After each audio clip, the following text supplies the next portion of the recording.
Quelqu'un m'entend ici? Amen. Ça peut dire quelque part, est-ce que quelqu'un peut louer Dieu? Est-ce que quelqu'un peut célébrer le roi des rois? Est-ce que quelqu'un peut célébrer celui qui est assis sur le trône? La Bible dit, il ne règne à jamais. Je veux que quelqu'un puisse le célébrer. Je veux que quelqu'un puisse le célébrer. Je veux que quelqu'un puisse célébrer celui qui est au-dessus de tout. Celui qui mérite la gloire. Celui qui mérite la gloire. Je m'appellerai d'abord. Il était le lieu de la gloriosité. Il s'est représenté comme celui qui vient sauver. Son nom c'est Jésus-Christ de Nazareth. Est-ce que quelqu'un peut venir le célébrer? Est-ce que quelqu'un peut venir le célébrer? Est-ce que quelqu'un peut venir le célébrer? C'est lui, c'est lui, c'est lui, c'est lui, l'agneau de Dieu, c'est lui qui s'est donné pour Dieu, c'est lui, le ressuscité du roi de Dieu, c'est lui, le plus répandu, c'est lui, qui mérite le gloire, c'est lui,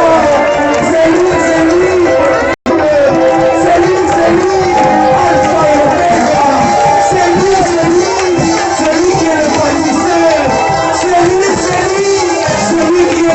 Christ, c'est lui, le seul Dieu vivant, c'est lui, le Fils de Dieu et le Fils de l'homme, c'est lui, l'éternel Jésus, c'est lui, Jéhovah Nissi, Jéhovah Tsidkenu, El Shaddai, El Elyon, c'est lui qui dispose de la pauvreté, c'est lui, la parole c'est chair. Si on respecte la parole était avec Dieu, elle est venue parmi les hommes. Il est le créateur de toutes choses, il est Adonai, il est le lion de la tribu de Juda. Est-ce que quelqu'un peut célébrer Jésus-Christ de Nazareth? C'est lui qui mérite, celui qui mérite. Est-ce que quelqu'un peut le célébrer? Pendant que tu célèbres Dieu, de la délivrance de ta fête, pendant que tu le célèbres, de la guérison de chez toi, il est le prophète par excellence, il est le bon berger, celui qui a donné sa vie pour ses brebis, il est Emmanuel, il est El Shaddai. Est-ce que quelqu'un peut le célébrer? Est-ce que quelqu'un peut le célébrer?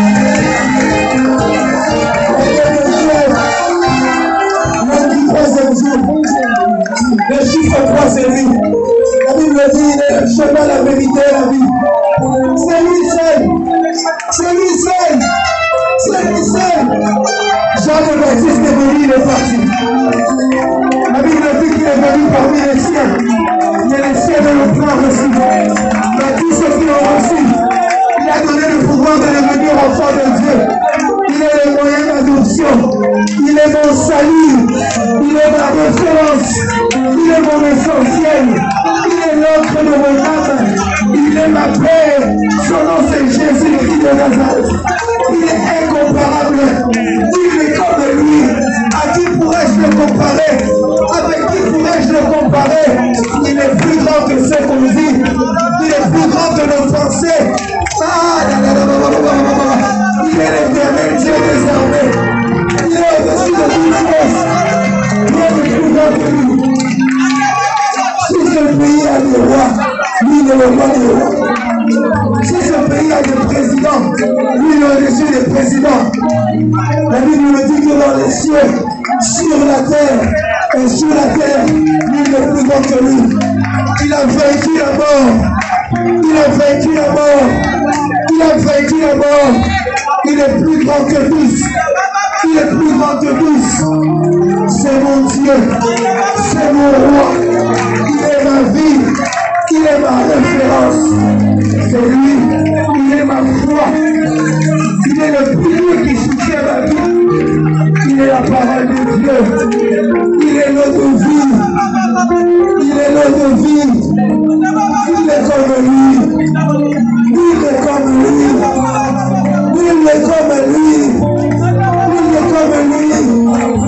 Il est comme lui.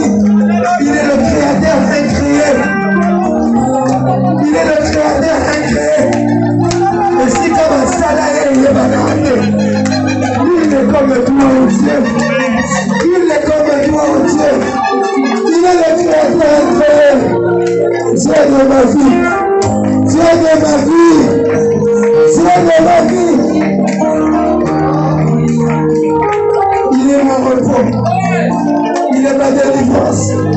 Il est ma réussite. Il est mon succès. Il est ma cité. Il est tout pour moi. C'est Jésus-Christ de Nazareth. L'homme qui ne regarde pas mes imperfections.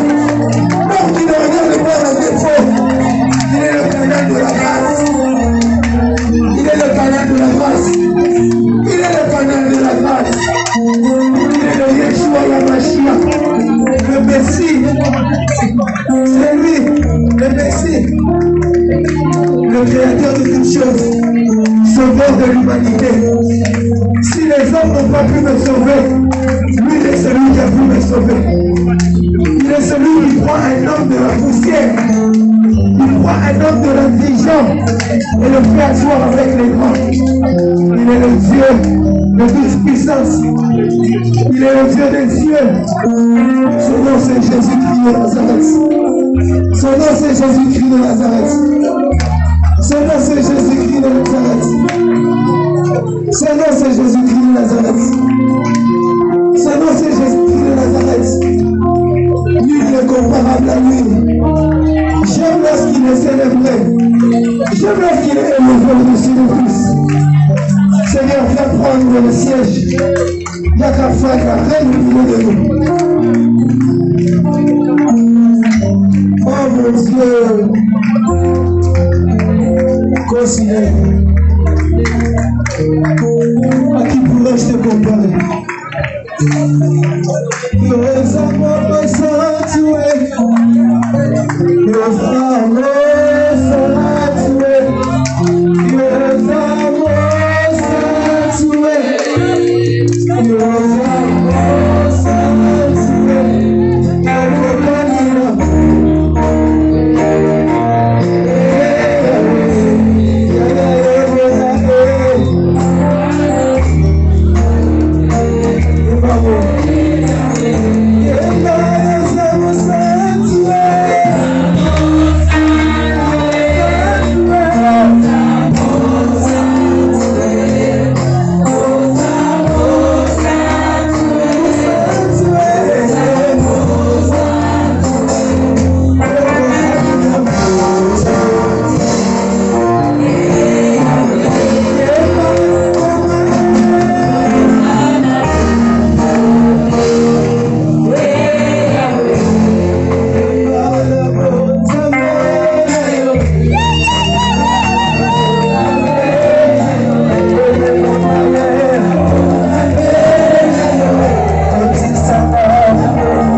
Amen. même que ma voix parte pour lui. Il mérite que ma voix puisse disparaître pour lui. C'est lui seul qui mérite. Amen. Je pense que dimanche, on va encore faire cet exercice. Vous savez, dans la présence de Dieu, il est important d'une chose. Il est essentiel de savoir une chose lorsqu'on vient au culte. Avant même que au culte, Dieu puisse commencer à parler par sa parole ou autre. Le culte a un but principal. Le culte, c'est célébrer Dieu et l'adorer. Lorsque vous prenez le mot culte, on rend culte à une divinité. On ne vient pas pour être. Dans un premier temps, le culte n'est pas un lieu où on vient prendre une solution. Est-ce que quelqu'un peut lever sa main? Est-ce que quelqu'un m'entend ici? Je sais que je suis en train de choquer la théologie de quelqu'un. Dans un premier temps, le culte n'est pas un lieu où on vient prendre une solution. Dans un premier temps, le culte, c'est bien où on vient vénérer une divinité. Très essentiel. Est-ce que quelqu'un m'a entendu ici? Maintenant, regarde un peu ton voisin, demande est-ce que tu as bien célébré le Seigneur Jésus-Christ. Amen. Merci beaucoup aux chantres, on peut s'asseoir, que Dieu vous bénisse. Tu fais bien d'acclamer pour lui. Je vois quelque chose qui m'a envoyé, s'il te plaît. Que Dieu vous bénisse. Amen. Je disais que Dieu vous bénisse. L'essentiel de comprendre que la vision de CFC est une, unique et partout dans le monde entier, c'est de préparer l'Église pour le retour du Christ. Amen. Et de nous emmener à vivre une bonne vie ici-bas. Quelqu'un m'a entendu? L'Église CFC n'est pas là pour faire des amis. L'Église CFC n'est pas là pour faire des potes. CFC est là pour faire des disciples. La Bible me dit un disciple accompli et semblable à son maître. Et le premier maître que nous avons au-dessus de tous les autres, c'est Jésus-Christ de Nazareth. L'Église CFC a pour but de te faire devenir comme Jésus-Christ de Nazareth. Et quelqu'un ne m'entend pas ici. C'est pourquoi même lorsque vous verrez à l'Église CFC, on vous dit que Dieu vous donne la délivrance, ne vous posez pas la question pourquoi. Parce que Jésus-Christ de Nazareth n'a jamais été lié. Jésus-Christ de Nazareth n'a jamais été malade. Or la Bible nous dit tel il est, tel nous sommes. Je prie dans le nom de Jésus que la maladie quitte ton corps à jamais. J'ai raté le amen de quelqu'un. Je disais que la maladie quitte ton corps à jamais. Que la maladie ne connaisse plus ton corps. Amen. Jésus-Christ de Nazareth n'a jamais manqué l'argent. Il est même capable d'aller demander à ce qu'on cherche de l'argent dans la bouche d'un poisson. Parce que chez lui, l'argent c'est illimité. Amen. Je prie par la même occasion que tu puisses avoir l'argent en illimité. J'ai raté la main de quelqu'un qui veut l'argent. Que tu puisses avoir l'argent illimité. Si c'est 1 million que tu veux prendre, même 10 millions. J'ai raté la main de quelqu'un qui veut dire. La Bible dit que l'or et l'argent lui appartiennent. Amen. Alors que Dieu vous l'accorde. Si tu veux être puissant, la Bible me dit que Jésus-Christ de Nazareth était puissant en parole et en œuvre. C'est pourquoi je prie Dieu que Dieu te rende aussi puissant en parole et en œuvre. J'ai raté le amen de quelqu'un. Que Dieu te rende aussi puissant en parole et en œuvre. Que les malades aient peur de s'approcher de toi parce que la maladie va les quitter. Que Dieu le fasse aussi pour toi. Amen. Et Jésus-Christ de Nazareth, la Bible dit que Dieu lui a donné le nom au-dessus de tous les noms. Mais ça veut dire qu'en dessous de son nom, il y a d'autres prénoms. Et je prie que le nom qui est juste en dessous du sien, ce soit le tien. Oh, j'ai raté l'amen de quelqu'un. Je disais à quelqu'un, si on a parlé de César dans ce monde, qu'on parle aussi de toi. Si on a parlé de grands noms dans ce monde, j'ai raté le l'amen de quelqu'un qui va avoir un grand nom. Je vais parvenir à quelqu'un qui a aussi du nom que je dis que c'est ça pour moi. Que Dieu vous bénisse. Amen. Parce que parfois, plusieurs ne comprennent pas lorsqu'on souhaite le bien aux enfants de Dieu, disent que non, on doit chercher seulement la sanctification. Or, Dieu ne veut pas simplement qu'on soit sanctifié. Est-ce que je peux vous choquer ici? Est-ce que je peux vous choquer? Bon, regarde un peu ton voisin, dis-lui. Christ n'est pas venu nous sauver pour qu'on aille au paradis.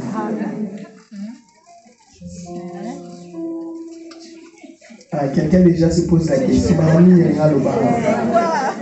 Si Christ voulait te sauver seulement pour que tu ailles au paradis, quand il t'aurait sauvé, il t'aurait pris direct. Mais Dieu te sauve pour que, tu ailles au paradis dans ta destination finale, mais que tu puisses vivre sur la terre comme un homme. C'est pourquoi vous remarquerez, quand Dieu crée l'homme, Adam, il ne lui dit pas, il ne parle pas d'abord de paradis. Il lui parle d'abord de assujettir la terre et de dominer. C'est ça que les chrétiens ne comprennent pas. pour ça, beaucoup, il y en a des fois, ils prient, ils disent, mais Zouanonga. Lui-même, il a dit, je pars te faire une place, je vais revenir. S'il n'est pas revenu te chercher, c'est que ta place n'est pas encore prête. Pas encore. Amen. Est-ce que quelqu'un me suit ici? Oui, c'est ça, non? Il dit, je pars vous refaire une place et me reviendrai. Mais toi, tu veux qu'il revienne alors que la place n'est même pas encore finie. Vous ne voyez pas que vous voulez faire entrer le désordre, mais dans le désordre, pas dans l'ordre, le désordre seulement. Amen.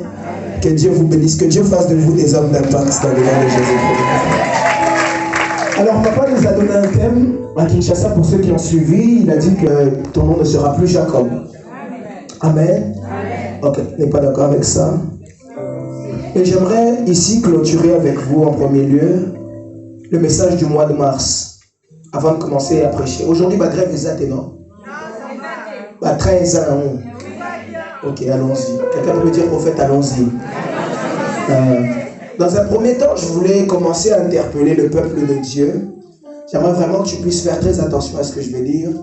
C'est que ici, dès le mois de janvier, on est arrivé, on a parlé de l'année 2023 comme étant l'année de quoi? L'année de la différence. Mais dans cette différence, au début du mois de janvier, j'ai parlé de la différence dans plein de domaines. Et parmi tous les domaines que j'ai parlé, certainement quelqu'un s'est retrouvé à l'intérieur. Amen. Mais vous remarquerez avec moi qu'aujourd'hui, on arrive dans les derniers jours du mois de mars. En d'autres termes, on a fini le premier trimestre de l'année. J'aimerais te poser la question, quel bilan tu fais? À la fin. Parce que si tu fais seulement le bilan à la fin, tu vas te retrouver à avoir tout perdu. J'aimerais te conscientiser dès maintenant. Où est-ce que tu en es dans ta différence? Parce qu'on arrive à la fin du mois de mars, donc on a fait déjà un quart de l'année. Il nous reste encore 3 trimestres. Donc 3 quarts. Parce que l'année est 12 mois, divisé par 4, 3. On a déjà fait le premier trimestre. Où est-ce que tu en es? Différence en où ils ont parce que tous avons notre père, où ils ont différence au manoir appliqué. Maintenant, où en es-tu? Je me disais qu'avant de prêcher, il fallait que je dise ça. C'est ce matin, je me suis réveillé avec cette pensée. Où est la différence que tu cherches? Où est la différence qu'on a proclamée? Je ne sais pas si quelqu'un se souvient lors du premier clip, j'ai dit on parle ici de différence. Et la différence, c'est quelque chose que nous-mêmes, on doit savoir appliquer. Ce n'est pas simplement ton lobby et Kegaboué. Si tu ne poses pas les actes qui vont avec, tu ne vivras pas la différence. Maintenant, pose un peu la question à ton voisin, est-ce que tu commences déjà à poser les actes?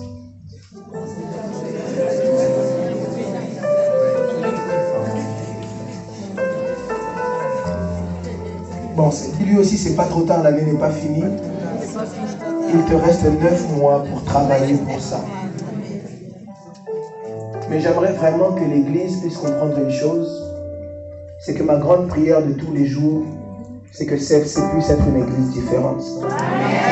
Et je rappelle le Amen. Et quand je veux que CFC soit une Église différente, je ne parle pas de CFC dans son ensemble, dans le sens où à CFC, Massali, H-Pied et Salami, c'est bon. La réputation va aller dans l'Église dans son ensemble. Mais ma prière n'est pas que ce soit dans son Église, seulement dans son ensemble. Ma prière, c'est aussi dans l'éthique singulière. Moi, j'aimerais beaucoup, ces derniers temps, je reçois beaucoup vos appels, même si je ne réponds pas toujours. Parce que parfois, je suis occupé. Mais j'aimerais beaucoup parfois qu'on m'appelle pour m'annoncer une annonce de différence. Je n'aimerais pas seulement qu'on m'appelle, vous savez, ce qui fait plaisir aux hommes de Dieu, c'est pas seulement quand on l'appelle pour lui dire j'ai une requête de prière. C'est vrai que c'est notre travail. On fait, quand on m'appelle requête de prière, je note. Si j'ai un cahier où je note mes requêtes de prière, je note. Et je prie pour ça. Regarde telle chose qui est arrivée. Et je note aussi, je dis merci à Dieu pour ça. Et j'aimerais que dans le deuxième trimestre dans lequel nous entrons, que cela puisse commencer à se faire. Je ma droite, je déclare et prophétise sur toutes les personnes qui entendent ma voix, que Dieu te fasse entrer dans la différence. Je disais à quelqu'un que Dieu te fasse entrer dans la différence. J'aimerais lui dire encore que Dieu te fasse entrer dans la différence.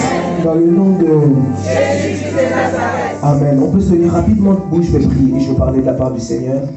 On va rapidement prendre une portion des écrits. Si le frère Guilain peut venir avec moi.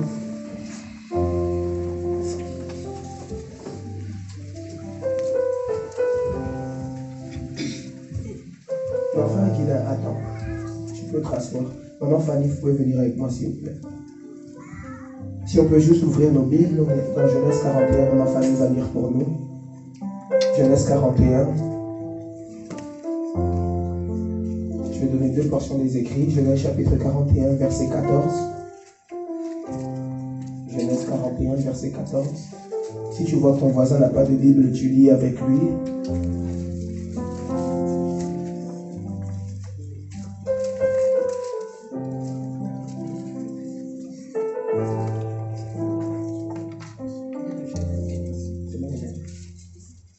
Genèse 41, verset 14.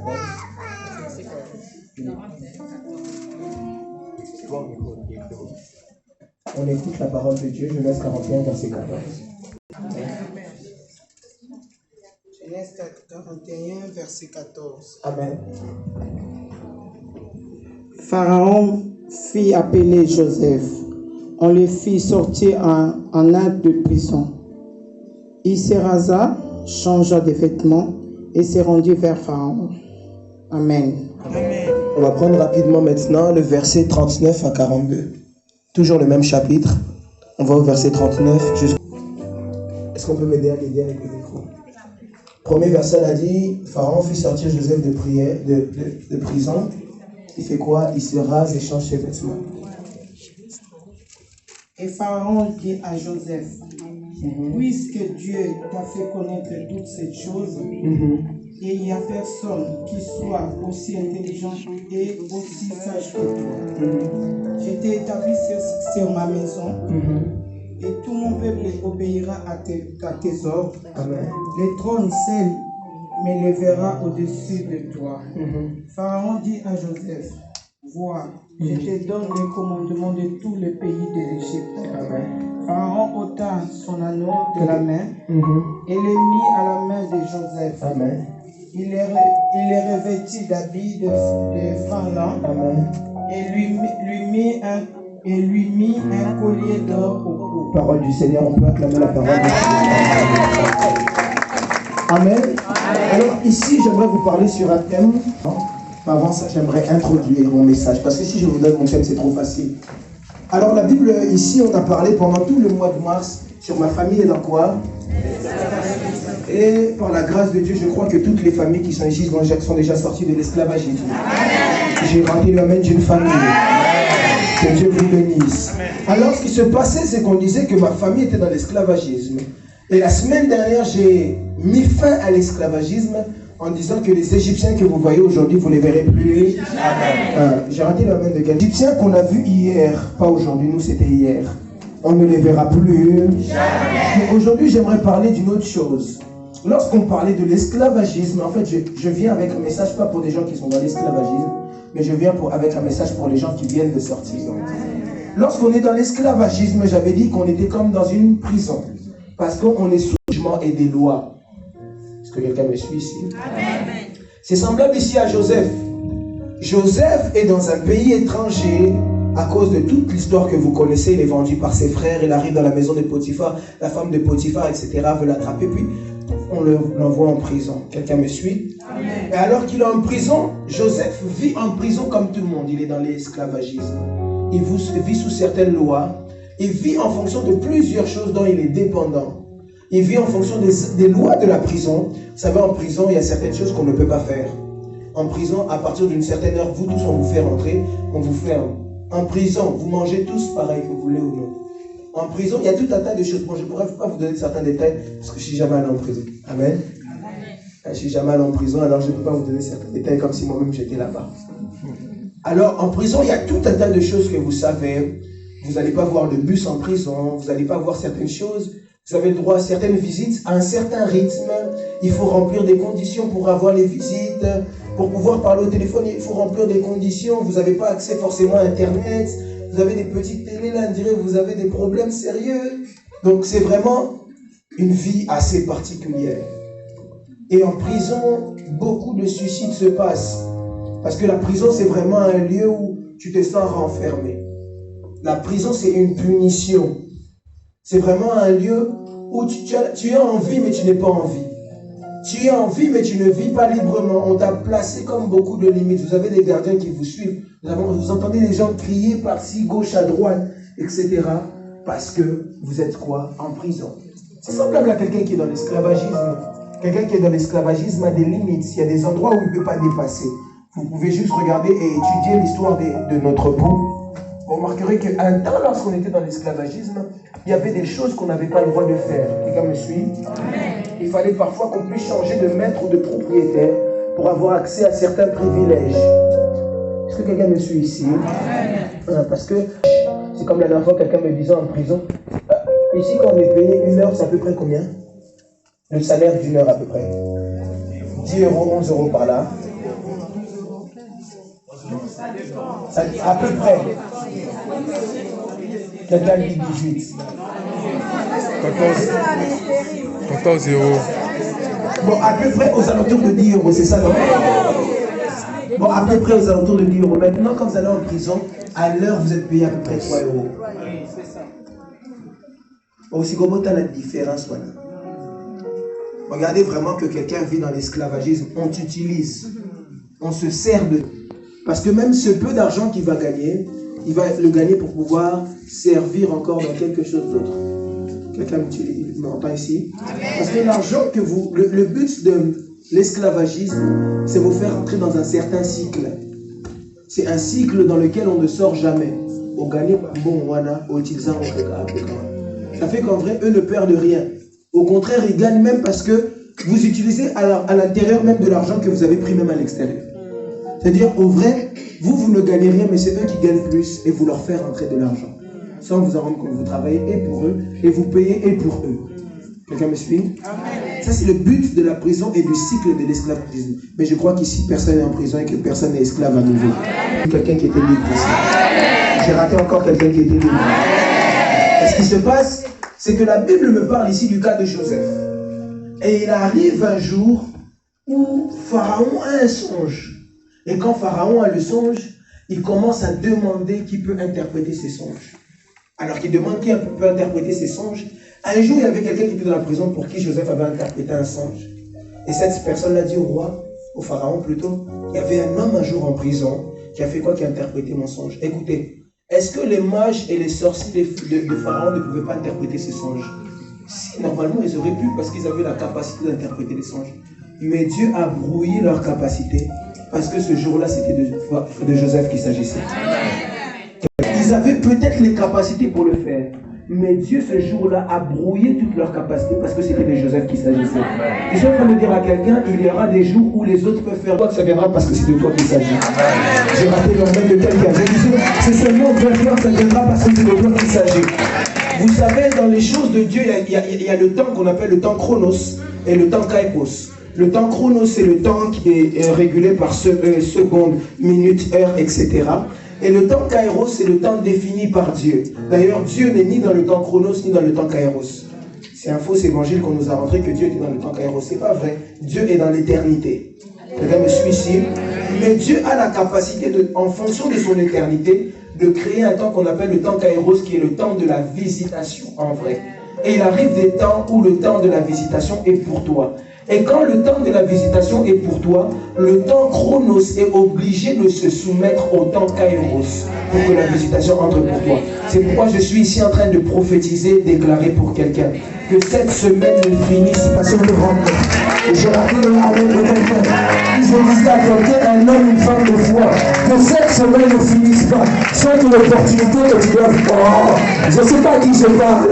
Je disais que l'opportunité se présente à toi, que la visitation vient jusqu'à toi, que tu ne la cherches pas de venir à toi. Écoutez.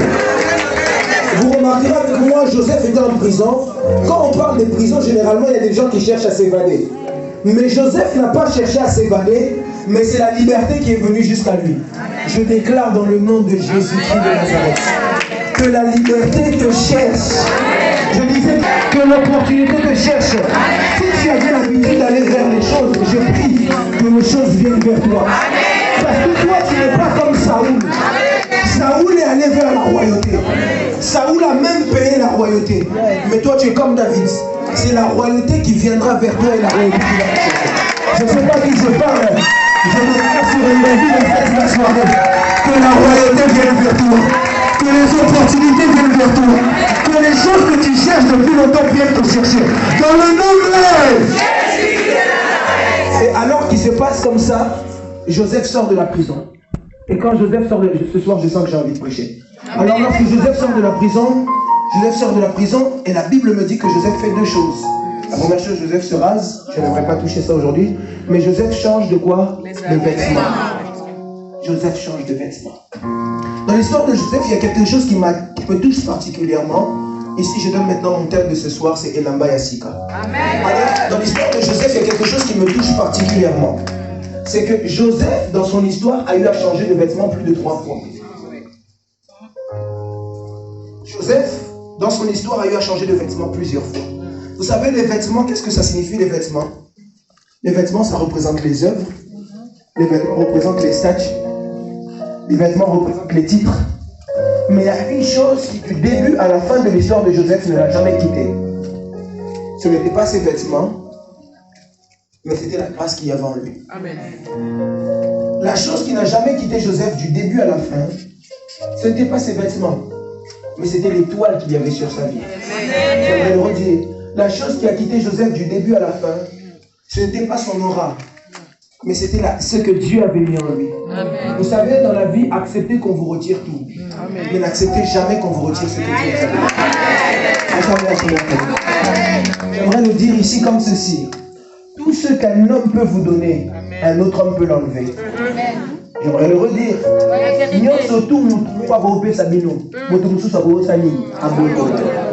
Mais ce que Dieu donne, personne ne peut enlever.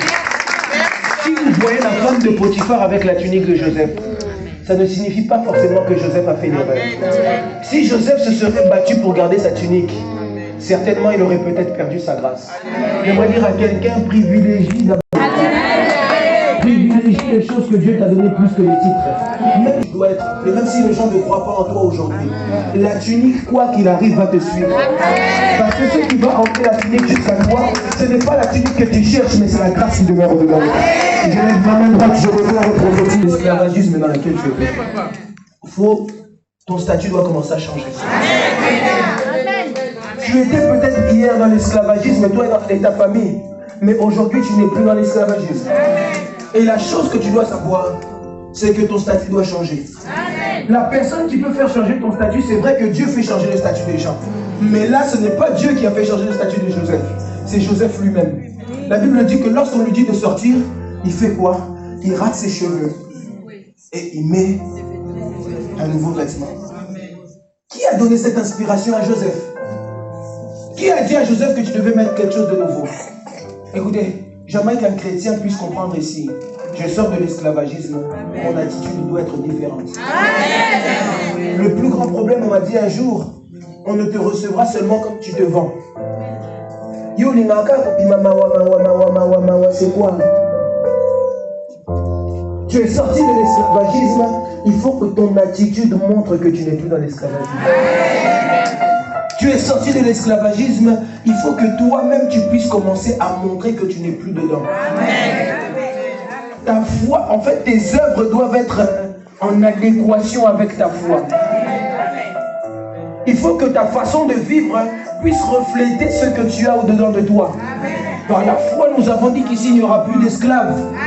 Et à cause de cette parole que nous avons déclarée, celui qui le croit doit vivre comme quelqu'un qui n'est pas esclave. Si autrefois tu savais et tu avais tellement peur de faire certaines choses, aujourd'hui commence à poser des actes de foi. Commence à poser des actes de foi. Autrefois tu avais peut-être des problèmes de finances, c'était peut-être ça ton esclavagisme. Et tu avais tellement peur, tu as pris une certaine attitude. Commence à changer d'attitude. Commence à changer d'attitude. Comment est-ce que toi tu peux seulement rêver petit? Comment est-ce que tu peux voir seulement les petites choses? Commence à changer quoi? D'attitude. Parce qu'en cette saison, c'est de toi qu'il s'agit. Je le disais à quelqu'un, en cette saison, c'est de toi qu'il s'agit. En ce mois d'avril dans lequel nous sommes entrés, c'est de toi qu'il s'agit. Tu peux vivre une chose que tu n'as pas vécu avant parce que c'est de toi qu'il s'agit. Et la Bible me dit une chose. Joseph avait déjà changé de vêtements. Mais lorsqu'il arrive devant le roi, le Pharaon commence à lui dire c'est de toi qu'il s'agit. Et qu'est-ce que Pharaon fait? Il prend son anneau et il lui donne. J'aimerais dire à quelqu'un, je prie Dieu de tout mon cœur. Je prie Jésus-Christ de Nazareth. Qu'il te fasse entrer dans une nouvelle alliance. J'ai raté le amen de quelqu'un. Je disais à quelqu'un, je prie que Dieu te fasse entrer dans une nouvelle alliance. Je prie que Dieu te fasse entrer dans un nouveau contrat. Si jusqu'à présent tu étais simplement dans une routine d'échec, je prie Dieu que Dieu te fasse entrer parmi les gens qui réussissent. Je ne sais pas si je suis en train de parler ici. Je suis en train de dire à quelqu'un que Dieu commence à te donner le pouvoir. Une des choses que vous devez savoir, c'est que l'alliance, l'anneau que Pharaon a donné à Joseph, c'est symbole de pouvoir, d'autorité, c'est symbole d'une nouvelle alliance.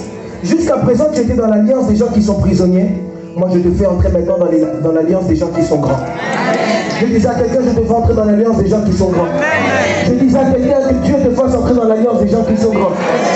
Et la deuxième chose qu'il fait, la Bible dit que quoi? Il change quoi? Son vêtement. Parce que il est vrai que toi, tu peux commencer à changer ton attitude. Mais quand Dieu va voir ce que toi, tu auras fait, Dieu décidera à son tour de faire quoi? De donner à nouveau. Pharaon ici est comme l'image de Dieu. Il décide de maintenant t'élever. Je suis en train de prier Dieu. Que Dieu t'emmène dans l'élévation. Je disais que Dieu t'emmène dans l'élévation. Écoutez, que Dieu te bénisse. Vous savez, lorsqu'on parle de bénédiction, quelqu'un qui est riche n'a pas la bénédiction. La bénédiction n'a rien à voir avec la richesse. La Bible d'ailleurs dit c'est la bénédiction de l'Éternel. Et elle ne se fait suivre de quoi? Parce que la bénédiction n'a rien à voir avec la richesse. La richesse, c'est un résultat de la bénédiction. Mais la bénédiction, c'est les belles paroles, les belles déclarations. Quand on parle de bénédiction, ça signifie bénédire. Bénédiction, c'est en grec qui signifie dire des bonnes paroles. Comme quand on parle de malédiction, ça veut dire malos dire. C'est des mauvaises paroles relâchées sur toi qui ont des... Et quelqu'un m'entend ici? On fait un peu le grec, hein? Aujourd'hui, tu continues en grec, hébreu et grec. Qui est ton voisin aujourd'hui, c'est du grec. Amen. Et quand on parle de bénédiction, c'est la richesse, c'est simplement les conséquences d'une belle. Joseph n'était pas aussi gouverneur, ça n'existait pas aussi à ce temps-là. Joseph était Pharaon bis. Parce que, écoutez ce que Pharaon lui dit. Il lui a dit, entre toi et moi, la seule chose qui va nous séparer, c'est le trône que j'ai. C'est tout. Tout le reste, tu as ce que moi j'ai. Donc Joseph n'était pas Premier ministre. Parce qu'aujourd'hui, le Premier ministre n'a pas ce que le président a. C'est pas possible. Vous savez pas ça, hein? Le Premier ministre n'a pas ce que le président a. Parce que s'il a tout de suite, par exemple, il y avait ici en France, on voulait faire, comment ça s'appelle, la mention de censure. Est-ce que vous avez suivi ça à la télé, non? Si on aurait fait la mention de censure, vous savez que le Premier ministre serait tombé, non? Mais le président ne serait pas tombé. Mais si maintenant on était au temps de Joseph, si on aurait fait la mention de censure, Joseph aussi ne serait pas tombé. Parce qu'il avait tout ce que le pharaon avait, sauf son trône. Est-ce que quelqu'un m'entend ici? Amen. Donc, Joseph n'était pas Premier ministre. Il regarde ton voisin, il dit, au Sao.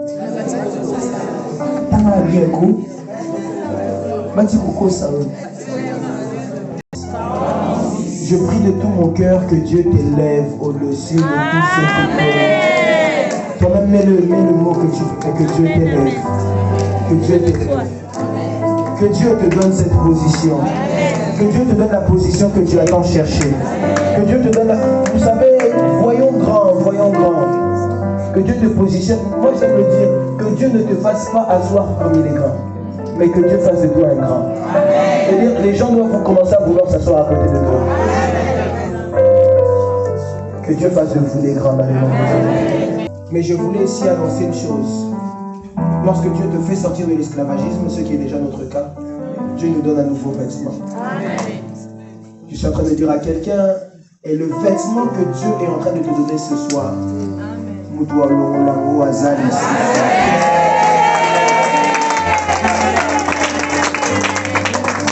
ton père a pu te donner un vêtement, tes frères te l'ont enlevé, c'est pas grave. Potiphar a pu te donner un vêtement, sa femme te l'a arraché, c'est pas grave. J'ai l'habitude de dire une chose, lorsque tu perds ce que tu ne pensais jamais perdre, c'est que certainement Dieu est sur le point de te donner ce que tu ne pensais jamais avoir. J'ai raté le amen de quelqu'un. Je disais, si tu perds ce que tu ne pensais jamais perdre, c'est que certainement Dieu est sur le point de te donner ce que tu devais avoir. Je dis, quelqu'un, si tu as perdu 10 000, tu vas gagner 100 000. Ah, j'ai raté la main de quelqu'un. Si tu as perdu, je ne sais pas qu'est-ce que tu as perdu. Tu as peut-être perdu un travail, Dieu te donner plus. Dieu te donner plus. Parce qu'il est le rémunérateur de celui qui le cherche. À moins que tu ne cherches pas Dieu. À moins que Dieu ne soit pas fidèle. Mais si Dieu est fidèle, je suis en train de déclarer dans le nom de Jésus-Christ de Nazareth que cette semaine ne finisse pas. Mais que Dieu ouvre les cieux en ta direction et que Dieu te donne davantage. Je ne sais pas à qui je suis en train de parler, mais je l'annonce à une personne dans la salle. Que Dieu te le donne. Que Dieu te le donne. Je disais que Dieu te le donne. Ce qu'un homme peut t'enlever, c'est parce qu'un homme te l'a donné. Mais si Dieu donne une chose, personne ne pourra me l'enlever. Si Dieu donne une chose, personne ne pourra me l'enlever. À moins que tu ne sois né, vous n'allez pas me l'enlever. Vous pouvez vous rassembler comme vous voulez, vous n'allez pas me l'enlever. Ils viendront par un seul chemin, mais ils partiront par des chemins différents. Je vais dire à quelqu'un, si c'est Dieu qui me l'a donné, on ne me l'enlèvera pas. Si c'est Dieu qui me l'a donné, on ne me touchera pas. Écoutez, quand Dieu donne la royauté à David, David est très jeune. Il a entre 16 et 17 ans. Mais entre le moment où David reçoit la royauté par Samuel et le moment où David entre dans la royauté, d'après certains théologiens, il y a à peu près 30 ans. Parce que Saoul l'a beaucoup combattu. Le plus important n'est pas que tu le combattes. Le plus important, c'est comment ça va finir. J'aime un pasteur dit cette chose. Vous devez certainement le connaître. Il dit, on sait toujours comment ça commence. Ils me combattent, mais au final, je gagne toujours. Vous pouvez me combattre comme vous voulez. Au final, je gagne. Je suis en train de parler à quelqu'un que Dieu te donne la victoire. Je disais à quelqu'un que Dieu te donne la victoire dans le nom de Jésus-Christ de Nazareth. Que Dieu te donne la victoire au nom de Jésus. Lève-toi là où tu es, on va prier. Et la Mayasika. Et la Mayasika. Et la Mayasika, je vais le déclarer. Le vêtement, ce n'est pas quelque chose qu'on ne voit pas. Lorsque Dieu va te donner ce nouveau vêtement, je prie de tout mon cœur que tout le monde puisse le voir. De la même façon, tout le monde a vu ton humiliation. De la même façon, tout le monde t'a vu pleurer. De la même façon, tout le monde a entendu que tu étais esclave. De la même façon, tout le monde t'a vu pleurer, chercher Dieu. On t'a posé la question, où est le Dieu que tu cherches? On t'a posé la question, où est le Dieu que tu pries? On t'a posé la question jusqu'à quand? Je suis en train de te dire, le temps est arrivé. Dieu donne un nouveau vêtement et tout le monde va le voir. Je disais, tout le monde va le voir. Là où on s'est moqué de toi, c'est là où aussi on va te poser la question. Qu'est-ce que tu as fait pour devenir comme ça? Je ne sais pas à qui je suis en train de parler, mais je vois Dieu te donner un nouveau vêtement, une nouvelle réputation, un nouveau statut. Je vois Dieu te bénir en abondance dans le nom de... Si tout le monde m'a vu pleurer dans cette saison, tout le monde va voir me réjouir. Si tout le monde a vu mes larmes, en cette saison, tout le monde verra mes larmes de joie. Si tout le monde a vu comment tu t'as essayé et continué, en cette saison, tout le monde va te chercher pour avoir une solution. Si tout le monde a vu David dans la brousse, tout le monde verra le David qui est sur le trône. Si tout le monde a vu Bartimée qui demandait de l'argent, tout le monde verra le Bartimée qui voit. Je ne sais pas à qui je suis en train de parler, mais je déclare que Dieu rende ta visitation visible. Que Dieu rende ta visitation visible. Que Dieu rende ta visitation visible. Que tout le monde puisse voir que Sarah a eu des enfants. Que tout le monde puisse voir que Pénine a se moqué de Anne, mais Anne a eu Samuel. Je ne sais pas à qui je suis en train de parler, mais que Dieu change ton statut. Élève ta voix, commence à prier. Élève ta voix, commence à prier. Élève ta voix, commence à prier. Élève ta voix, commence à prier. Élève ta voix, commence à prier. Élève ta voix. Que les gens puissent commencer à prier. Priez dans les mains. Élève ta voix, commence à prier.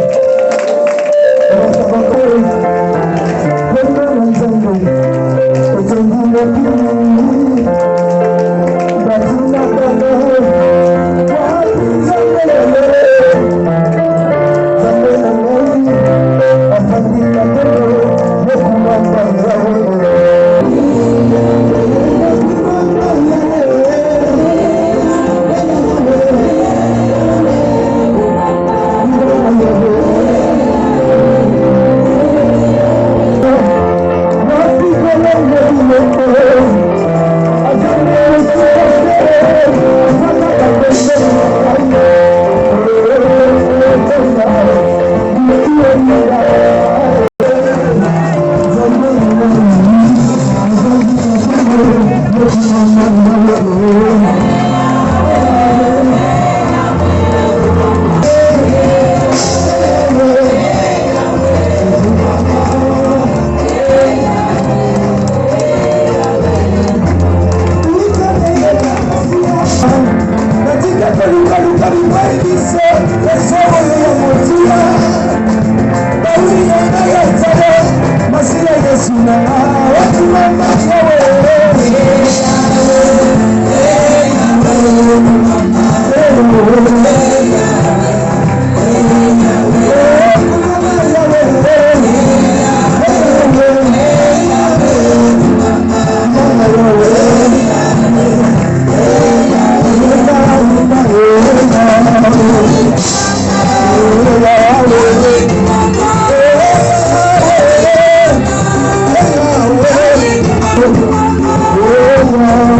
Je vois personne marcher ici. Est-ce qu'on peut marcher? Il a marché sur les eaux. Il a marché sur les eaux. Il a marché sur les eaux. Il a marché sur les eaux. Il a marché sur les eaux. Il a marché sur les eaux. Il a marché sur les eaux. Il a marché sur les eaux. Jésus, il a marché sur les eaux. Sans passer.